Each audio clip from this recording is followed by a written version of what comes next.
Hello, everyone. If you like what I'm doing here, please consider subscribing, liking, and commenting.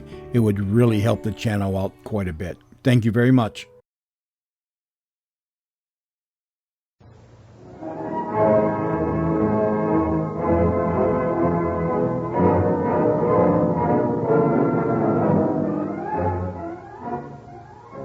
The Corsican Brothers, from the novel by Alexandre Dumas.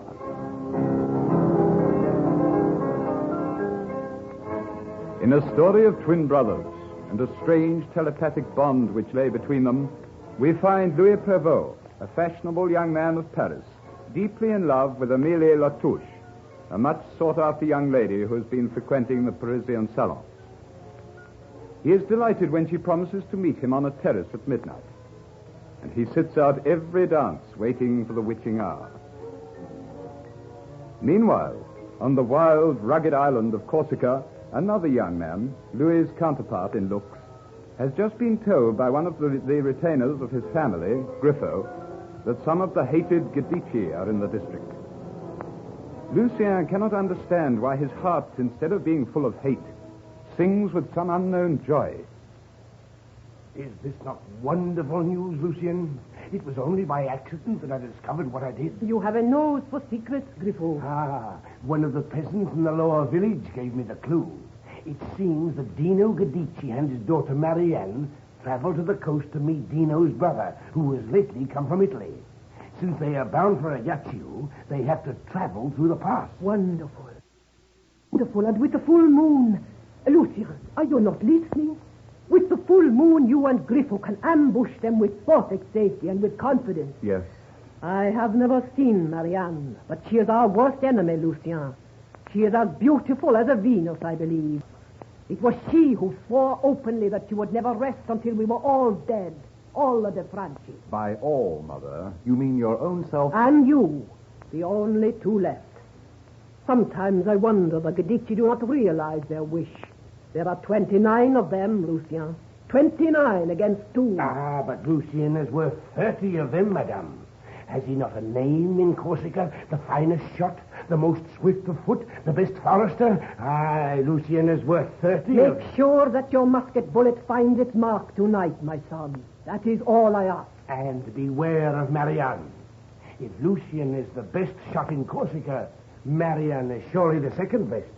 I've heard she is more fierce than her brothers. And when it comes to beauty which has helped to further the ends of the Gadici right through the south. You say that the Gadici and his daughter will reach the pass at midnight? Aye, Lucien. They left a village on the other side of the mountains but an hour ago. If we're to ambush them, we must hasten straight away. Without any delay, Griffo. I'll belt my cartridge box and my gun on the instant. Oh, what a glorious night. Look outside now. The windows light up as though the sun were out there shining. Now, I won't keep you a moment. Watch, Lucien. Won't you, Griffo? It's strange tonight. Lucien, madame? Queer? Very strange. As a rule, when the Gadici are mentioned, he rages and the blood rushes to his head. But tonight there is something tranquil about him. You ask me to look to him? Lucien will look to me, madame. Why, if half a dozen of the Gadici came with 2 that we meet tonight, he'd be equal to them. How much time is there left, madame? It is now 10:30.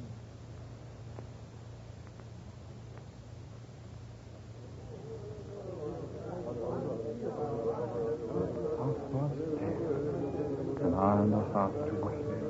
Louis. Hello? Louis, I thought I'd find you out here on the terrace. You're very unsociable tonight. You know the Marquise has been asking for you. She misses you on the floor. I can't tread a measure tonight, Pierre. I prefer to wait here on the terrace and think about what I'll say to Amélie when she comes. Are you sure that she'll be here? She promised. It gives me hope, Pierre. Why should she meet me out here, away from all the others? You'd better watch that dour-faced aunt who's chaperoning her. She'll spoil it all. What I have to say to Amélie will not take long. I'm glad that it will happen like this, Pierre.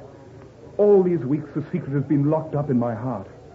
Even if Amélie claps her hands to her ears and cries to me to say no more, I'd at least have unburdened the heaviness which lies here.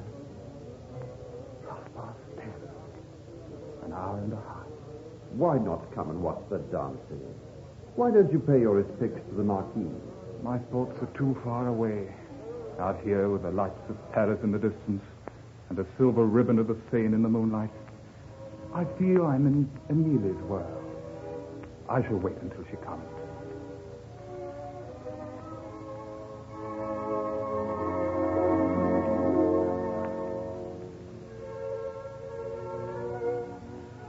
And so Louis Prévost waited in the brilliant moonlight for the lovely young girl whom he held above all others in the world.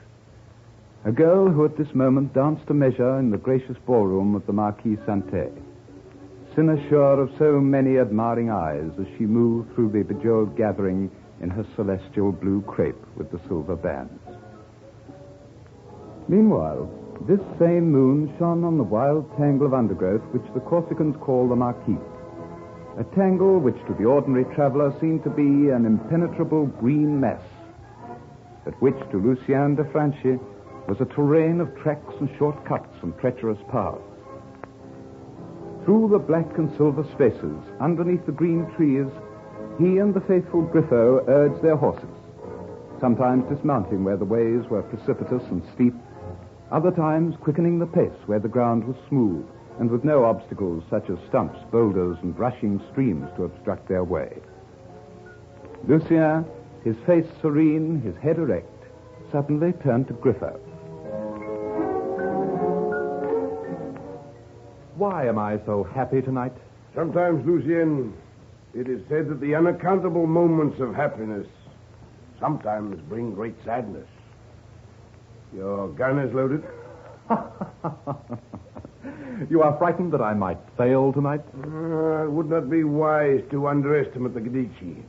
Both Dino and his daughter are deadly shots. This daughter, Marianne. Have you seen her, Griffo? Once. Only once. It was fete day in Corte. Had she known it was I, had she known that she passed Griffo, who had served for so many years with the de Franchis, she'd have turned and stabbed me on the spot. Oh, that I'm sure.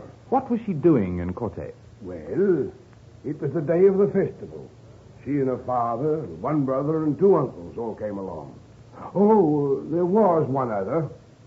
The man to whom she is betrothed. It will be a morning for him. Do you realize, Griffo, that the Medici have killed 18 of our women in the last 100 years? I have never killed a woman before. To kill her is to kill no woman, Lucien. She has the strength of a man, the fierceness of a beast, I've heard. Oh, look, Lucien. There's the pass, all bathed in moonlight. And there's not a cloud in the sky. This night has been made for you, Lucien. A night that will make history for the de Franchis.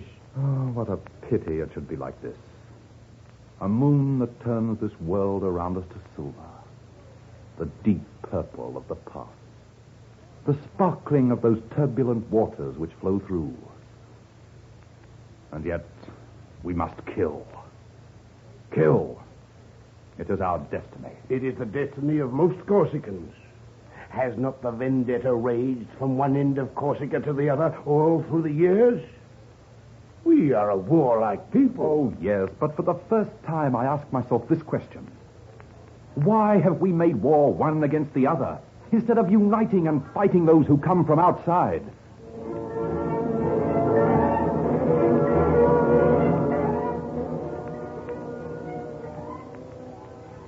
Outside is where I preferred to wait, mademoiselle. Here on the terrace. I did not see you in the ballroom at supper time. I looked among the crowds. You were nowhere to be seen. I would never have come out here except that your friend, Monsieur Godet, came to me. He told me you were waiting. You do not know what this means, just to be able to talk to you, mademoiselle. It was such an unusual request, monsieur. But why unusual? I hardly know you.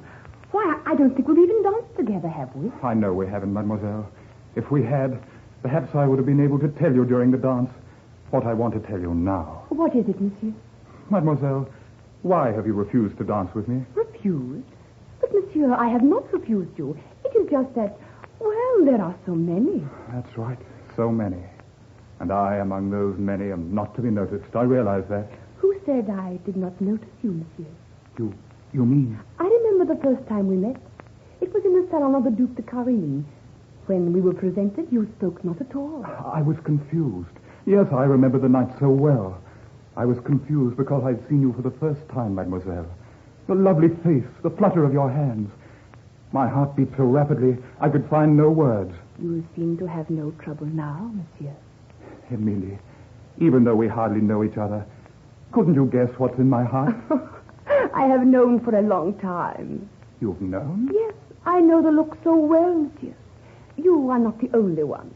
Once again, that cry. But amongst those who admire, you are one, perhaps, who may be favored, monsieur. Emilie. Louis. You mean this? Oh, Emilie, my love for you is something that I feel I cannot bear. It's torture to be away from you, ecstasy to be near you. I've waited for hours outside your house just to see you come out. I've stood in the rain at the opera when I've heard that you're attending. All these things I've done because of my love for you. I am flattered, monsieur, and touched. Your face is so beautiful in the moonlight. So soft. Like a pale blue mist. Like a beautiful pale blue mist. And your lips. My lips are yours, monsieur. Oh, it strikes midnight. I should go indoors, monsieur. My aunt, if she sees me thus...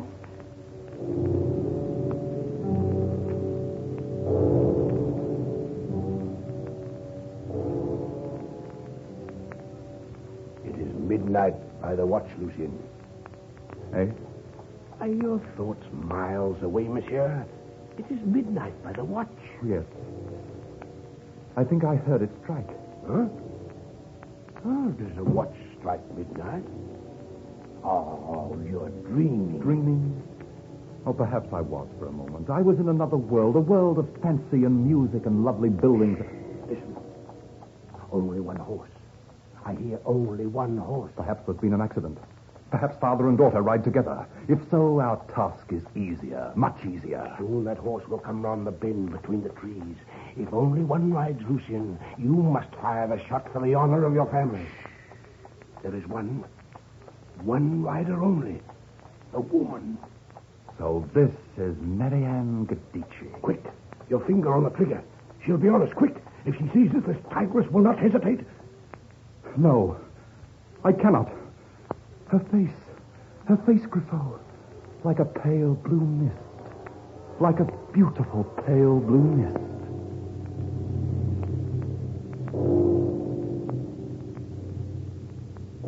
The enchantment which has enslaved Louis Prévost has cast its spell on Lucien de Franchi.